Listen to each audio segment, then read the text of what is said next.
ایک بہن پوچھتی ہیں کہ کیا عورت سر کھول کر دعا کر سکتی ہے؟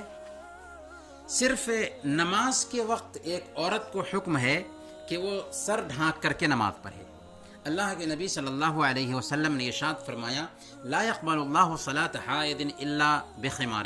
اللہ تعالیٰ بالغہ عورت کی نماز دوپٹہ کے بغیر قبول نہیں کرتا، لیکن دعا کرنے کے لیے سر ڈھانکنے کی ضرورت نہیں ہے، قرآن پڑھنے کے لیے سر ڈھانکنے کی ضرورت نہیں ہے، اور نہ ہی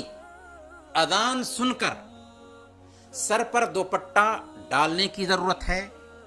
جیسا کہ بعض علاقوں میں دیکھنے کو ملتا ہے کہ عورتیں اذان سن کر سر پر دوپٹہ ڈالتی ہیں۔ اصولی بات یہ ہے